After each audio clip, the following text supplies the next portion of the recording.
கர்த்தருடைய பரிசுத்த நாமத்திற்கு மகிமை உண்டாவதாக.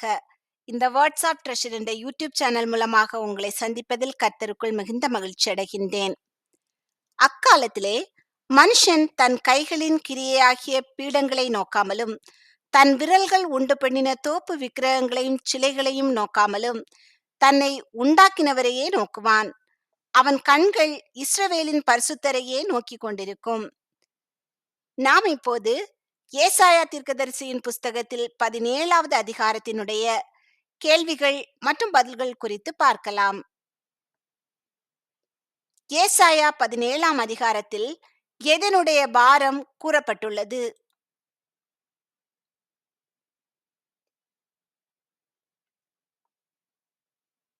தமஸ்கு.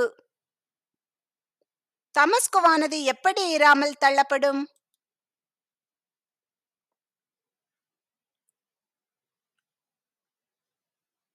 நகரமாயிராமல். தமஸ்குவானது நகரமாயிராமல் தள்ளப்பட்டு எப்படியாகும்?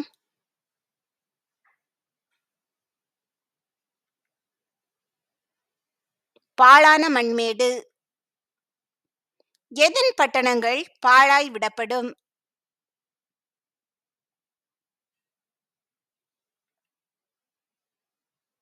ஆரோவேரின் பட்டணங்கள்.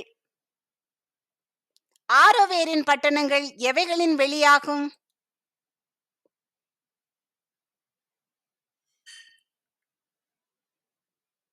மந்தைகளின். மந்தைகள் மிரட்டுவாரில்லாமல் எங்கே படுத்துக்கொள்ளும்?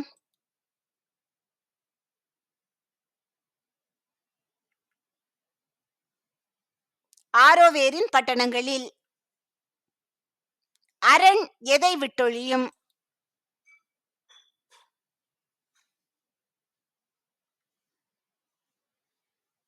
எப்ராயிமை. எப்ராயிமை விட்டொழிவது எது?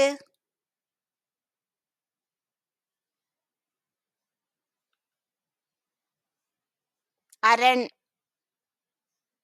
ராஜாங்கம் எதை விட்டொழியும்?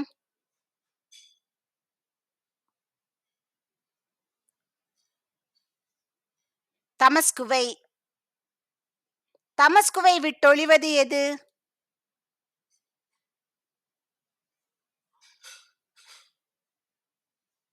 ராஜாங்கம். இஸ்ரவேல் புத்திரருடைய மகிமைக்கு நேரிட்டது போல யாருக்கு நேரிடும்?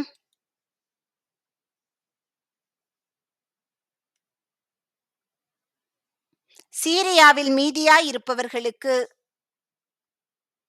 அக்காலத்திலே யாருடைய மகிமை குறைந்து போம்?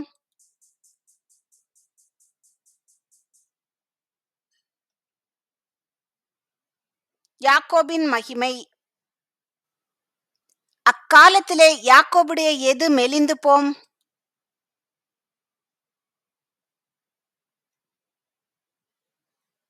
கொழுத்த தேகம்.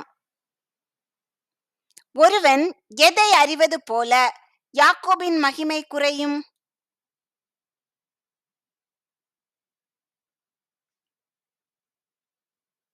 ஓங்கின பயிரை. ஒருவன் தன் கையினால் எதை அறுப்பது போல யாக்கோபின் மகிமை குறையும்?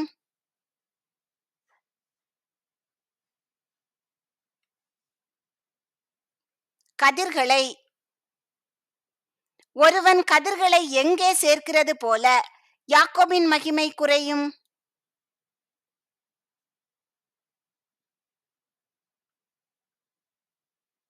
ரெப்பாயும் பள்ளத்தாக்கில். யாக்கோபில் எதற்கு கொஞ்சம் மீதியாயிருக்கும் என்று கர்த்தர் கூறினார்?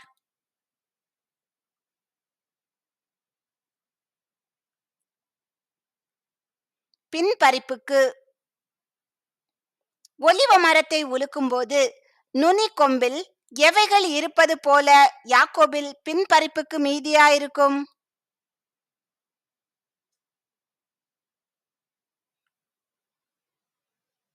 2-3 காய்கள்.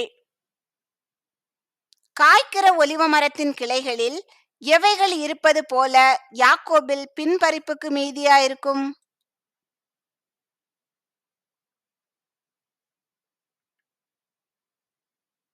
4, 5 காய்கள்.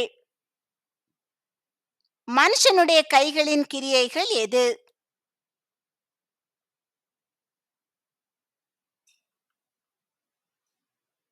பீடங்கள். சோதனை கேள்வி 1. ஓங்கின பயிரை அறிகிறவன் எவைகளை சேர்க்கிறான்? கதிர்களை, மரங்களை, களைகளை, பாறைகளை. இந்த கேள்விக்கான சரியான பதிலை கமெண்டில் தெரியப்படுத்துங்கள். அக்காலத்தில் பீடங்களை நோக்காமல் இருப்பவன் யார்?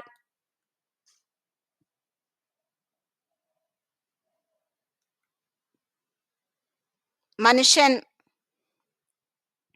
மனுஷன் தன் விரல்களால் எவைகளை உண்டு பண்ணினான்?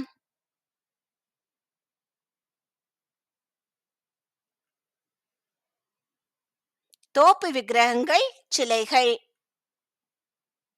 தோப்பு விக்கிரகங்களும் சிலைகளும் எவைகளால் உண்டானவை?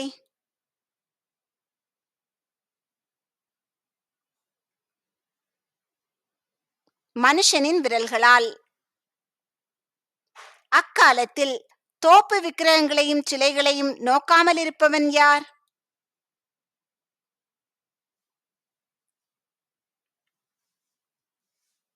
மனுஷன். மனுஷன் யாரை நோக்குவான்?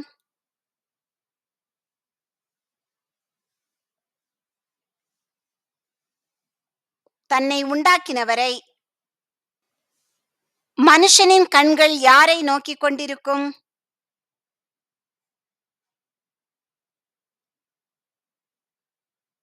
இஸ்ரவேலின் பரிசுத்தரை.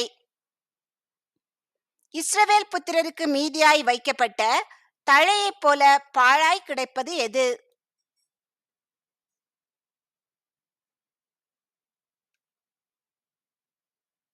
அரணான பட்டணங்கள். இஸ்ரவேல் புத்திரருக்கு நுனி கொம்பை போல் பாழாய் கிடப்பது எது?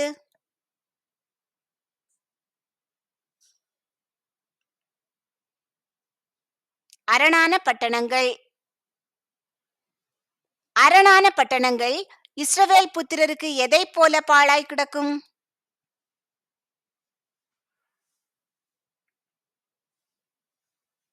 மீதியாய் வைக்கப்பட்ட தழையைப் போலவும் நுனி கொம்பை போலவும். இஸ்ரவேல் தன் பலமாகிய எதை நினைக்கவில்லை?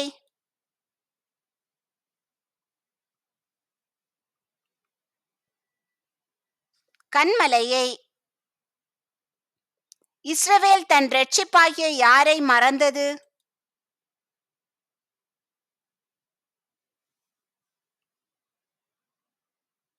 தேவனை. இஸ்ரவேல் எவைகளை நட்டாலும் கடும் வேதனையாயிருக்கும்?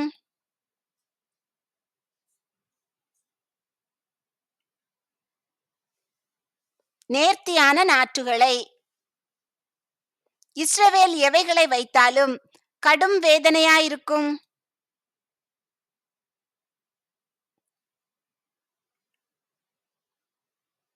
அந்நிய தேசத்து கன்றுகளை.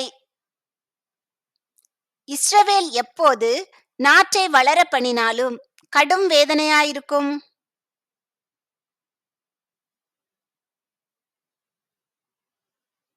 பகற்காலத்தில். இஸ்ரவேல் எப்போது விதையை முளைக்க பண்ணினாலும் கடும் வேதனையாயிருக்கும்?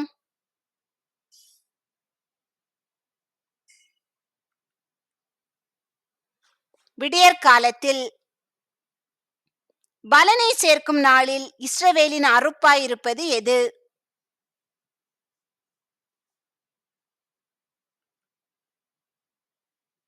துக்கமும் கடும் வேதனையும்.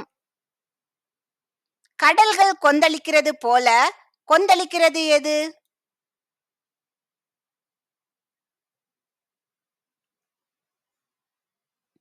அநேக ஜனங்களின் திரள். பலத்த தண்ணீர்கள் இறைகிறது போல இறைகிறது எது?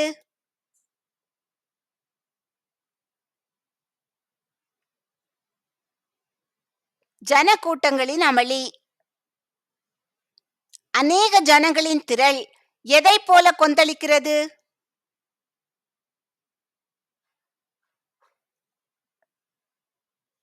கடல்கள் கொந்தளிக்கிறது போல. ஜன கூட்டங்களின் அமளி எதை போல இரைகிறது?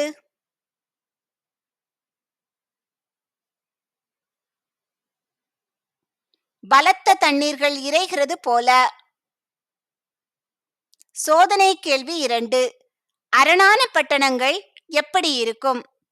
கடலில் காணாமல் போன கப்பல், பரலோகம், ஊடுருவ முடியாத கோட்டை, மீதியாய் வைக்கப்பட்ட நுனிக்கொம்பு. இந்த கேள்விக்கான சரியான பதிலை கமெண்டில் தெரியப்படுத்துங்கள். கொந்தளிக்கிற அநேக ஜனங்களின் திரளும் இரைகிற ஜன கூட்டங்களின் அமளியும் எங்கே உண்டாயிருக்கும்?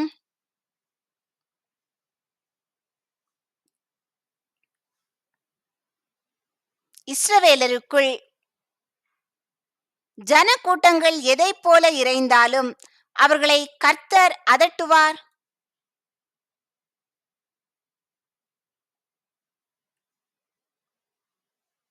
திரளான தண்ணீர்கள் இரைகிறது போல.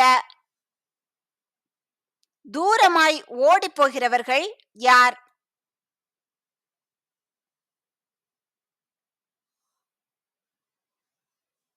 ஜனக்கூட்டங்கள். ஜனக்கூட்டங்கள் எங்கே காற்றினால் பறக்கடிக்கிற பதரை போல துரத்தப்படுவார்கள்?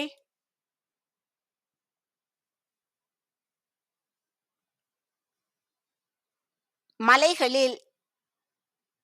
ஜனக்கூட்டங்கள் சுழல் காற்றில் அகப்பட்ட எதை போல துரத்தப்படுவார்கள்?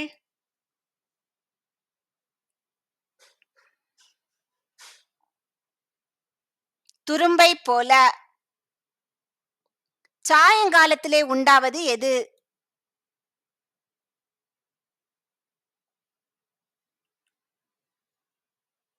கலக்கம். எதற்கு முன் ஜனங்கள் ஒழிந்து போவார்கள்?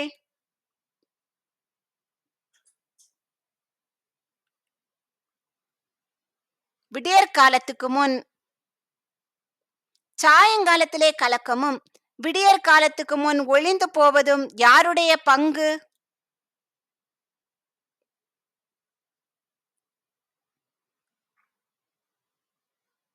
கொள்ளையாடுகிறவர்களின் பங்கு.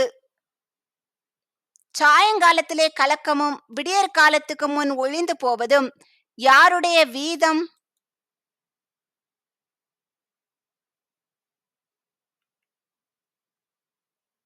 சூறையாடுகிறவர்களின் வீதம். கர்த்தர் உங்களை ஆசீர்வதித்து பாதுகாத்து பராமரித்து போஷித்து அநேகருக்கு ஆசீர்வாதமாக வைத்து வழிநடத்துவாராக.